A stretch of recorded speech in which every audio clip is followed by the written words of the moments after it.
Halo, selamat pagi. Saya percaya kita semua dianugerahi oleh Tuhan kehidupan yang sehat. Amin. Percayalah bahwa kalau kita hari ini masih diberikan nikmat oleh Tuhan di sementara dunia ini, itu semua karena kebaikan dan anugerah Tuhan. Tidak terasa memang hari ini gereja kita sudah menginjak dari masa perintisan, dari 1, 2, dari 0, 1, 2, 3 dan seterusnya, itu sudah menginjak angka 2 kuadrat. Ya. Puji Tuhan. Haleluya. Dan hari ini adalah ibadah spesial buat kita, di mana kita diingatkan Tuhan untuk mensyukuri akan anugerahnya kepada kita. Karena itu saya tidak akan panjang untuk menyampaikan renungan buat kita hari ini. Tuhan mengingatkan kita di dalam Mazmur pasal 90 ayat yang ke-12. Saya bacakan buat kita. Ajarlah kami menghitung hari-hari kami sedemikian hingga kami beroleh hati yang bijaksana. Katakan amin. Tema kita hari ini dalam ultah gereja kita yang ke-22 tahun, sebenarnya sudah 24 tahun ya. Kita diminta oleh Tuhan jemaatnya untuk menjadi pribadi yang bijaksana. Dan untuk menjadi pribadi yang bijaksana, yang pertama, jangan bermain-main dengan kehidupan. Bahkan hidup ini bukan permainan, saudara. Karena satu saat dalam Roma pasal 14 ayat 12 mengatakan salah satu saat kita akan mempertanggungjawabkan segala sesuatunya di hadapan Tuhan nantinya ketika kita sudah menyelesaikan kontrak kita di kefanaan dunia ini, dan kita akan kembali kepada kekekalan. Di sana kita akan diminta oleh Tuhan untuk bertanggungjawab. Karena itu jangan bermain-main dengan kehidupan. Hidup ini bukan permainan, ya. Tapi kita harus memiliki tujuan hidup yang kedua. Kita harus memiliki tujuan hidup, sebab kalau kita tidak memiliki tujuan hidup, di sanalah masalah yang akan kita hadapi. Jadi saya percaya tujuan hidup yang Tuhan kehendaki dalam diri kita semua adalah kita harus menjadi alat untuk kesenangan Tuhan. Katakan amin. Karena tujuan Tuhan menciptakan kita adalah supaya kita menjadi alat untuk kesenangan Tuhan. Ini tujuan hidup kita. Dan untuk memenuhi tujuan hidup ini, agar kita menjadi alat kesenangan Tuhan, kesukaan Tuhan, maka diperlukan dua hal. Yang pertama, kita membangun kehidupan rohani kita. Ingat ya, bagaimana kita bisa menjadi alat kesenangan Tuhan kalau kita mengabaikan kehidupan rohani kita? Tidak mungkin ya. Karena kehidupan rohani kita yang baik, benar, berkenan kepada Tuhan, itulah cara kita menyenangkan Tuhan. Karena tujuan Tuhan menciptakan kita, lalu kita jatuh ke dalam dosa, Tuhan sediakan penebusan melalui karya Kristus di kayu salib.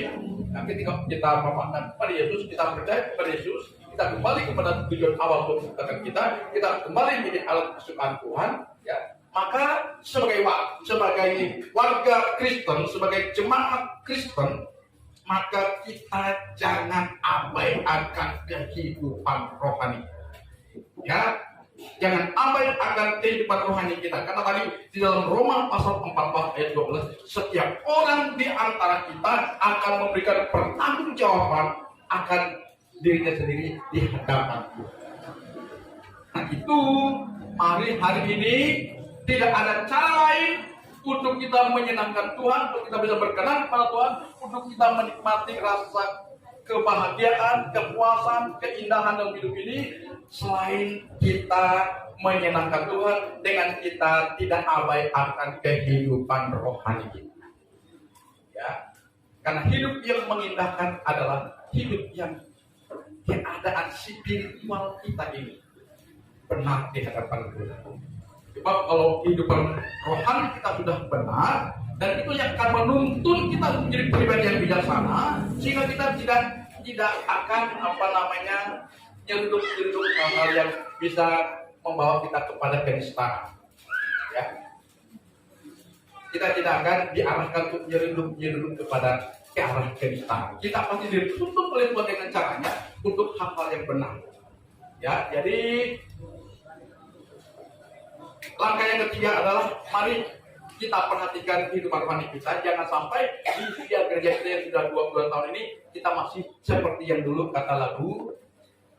Tidak salah sepanjangnya dulu dan yang bisa kalau tidak salah. Jangan sampai kita masih seperti yang dulu. Tidak ada perubahan, tidak ada kemajuan. Tuhan tidak menghendaki kita demikian. Kita harus alami perubahan. Karena firman Tuhan berkata, siapa yang ada di dalam Kristus, ia adalah ciptaan yang baru, yang lama berlalu, sesungguhnya yang baru sudah datang. Ya. Ini kata Tuhan. Jadi kalau kehidupan kekristenan kita masih tidak berubah, berarti ada yang salah dalam perjalanan keimanan kita, dan kita harus berubah. Katakan amin. Kita harus berubah. Dengan cara kita mulai membangun kehidupan rohani kita. Ya, karena kalau abai, nanti kita akan diminta pertanggungjawaban diri kita kepada Tuhan. Kemudian yang terakhir, selain kita membangun kehidupan rohani kita, jangan abai, kita masih ada di dunia. Ya kan? Kita juga harus memperhatikan kehidupan jasmani kita. Ya, hidup harus ada keseimbangan. Maka seringkali saya mengatakan di sini, kita sebagai jemaat Tuhan harus memiliki dan menerapkan filosofi cukup dalam hidup kita. Bila kita tidak menerapkan prinsip filosofi cukup, di sanalah akar dari segala persoalan masalah kehidupan yang akan kita hadapi. Ya. Karena hidup yang mengindahkan, hidup yang menyenangkan adalah kalau kita mampu menyeimbangkan perjalanan hidup kita. Keseimbangan antara kehidupan rohani dan jasmani. Ya, cukup, saya katakan di sini cukup. Ya, maka Yesus berkata dalam Matius pasal 6 tidak salah saya, dia berkata demikian, berilah kepada kami hari ini makanan kami yang secukupnya, rezeki kami yang secukupnya. Artinya Tuhan menghendaki kita harus menerapkan prinsip cukup. Contohnya, terlalu banyak bekerja, kurang istirahat, berdampak kepada kesehatan kita. Terlalu banyak tidur juga berdampak kepada kesehatan kita. Terlalu banyak olahraga juga tidak bagus untuk kesehatan kita. Terlalu banyak makan juga tidak bagus untuk kesehatan kita. Terlalu sedikit makan juga tidak bagus untuk kesehatan kita. Ada keseimbangan, saudara. Bila ada keseimbangan, di sanalah letak keindahan hidup yang akan kita alami bersama.